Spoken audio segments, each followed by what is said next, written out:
What's up everyone? This week, proof that your life really does flash before your eyes when you die. A strange disease that makes your wee smell like maple syrup. Greene, Weinstein, Michael Shermer debate a theory of everything. The biggest family tree ever. And Elon helps Ukraine. So life really does flash before your eyes when you die. Scientists were performing a routine brain scan on a man when he suddenly died. And while it's very unfortunate for him and his family, it's a blessing for neuroscientists. They saw that 30 seconds before and after the man's heart stopped beating, he had some crazy brain activity, very similar to what is seen when someone is dreaming or thinking of a memory. They can't be 100% sure of the findings because the man had epilepsy and therefore his brain waves aren't the norm. But these findings are in line with studies done on rats, which also show that they have flashbacks of their whole rat life before they die. What do they think about? I guess they just reminisce about the best cheese they ever ate, wires they chewed on, and the gutters they played in. Is your pee smelling like maple syrup? You probably have maple syrup urine disease. Yes, it's real, but it doesn't sound so bad, does it? This is one of the genetic diseases that our mate, Aussie biologist David Sinclair, was trying to crack when he was a young researcher at the University of New South Wales. Now he's at the Sinclair lab at Harvard University cooking up mini brains and making rats age like Benjamin Button. David recently talked to ABC Radio about his lifelong pursuit to slow down aging and to show that aging isn't inevitable but is like scratches on a CD. The scratches can be buffed out. While he and his team are working at the complicated science of senescence, you can do a few simple things like fasting from food, sleeping better, and giving up booze and ciggies, and you're already on your way to living to 120. Check out the thinking shot for David's best-selling book, Lifespan, and our YouTube channel for the chat we had with David last year. Is it possible to find a theory of everything?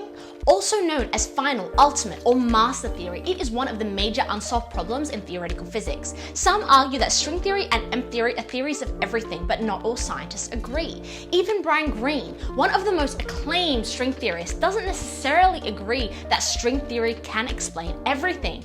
This is what he says in a fascinating new conversation he has with fellow physicists Sabine Hossenfelder and Eric Weinstein, and science writer and the OG of the new atheist movement, Michael Shermer. These four super brains met over Zoom to discuss this age-old question, and they definitely don't all see eye to eye. Watch the video and see whether you agree with Brian, and if you want to discuss it with him, come to our show in June this year. Brian will be chatting to the smart folks across Australia and New Zealand, and if you don't live here, don't worry. You can attend the virtual event and even have a private Zoom call with Brian. Buy your tickets at the link in our bio. What's up, cuz? No, seriously, we're related. Geneticists say so. They just unveiled the largest human family tree ever created. It weaves together more than 3,600 individual genomes that date back more than 100,000 years, giving us new insights into our shared history. While the findings confirm some facts we already knew about the timing of human migration, there were some surprises. For example, it shows that our neighbors in Papua New Guinea got there about 100,000 years earlier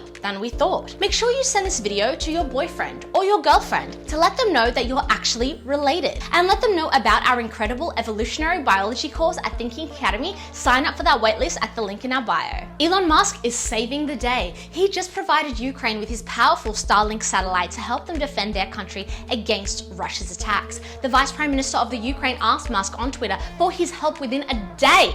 Musk and his team at SpaceX were activating the satellite service with the aims to connect thousands of at-risk Ukrainians. The Vice PM has shown just how powerful Twitter can be at getting a message across very quickly. He's already used Twitter to ask Meta to filter Russian propaganda, which he wants Google and YouTube to do as well. TikTok, on the other hand, is said to be full of pro-Russian propaganda. Has any of it been popping up in your feed?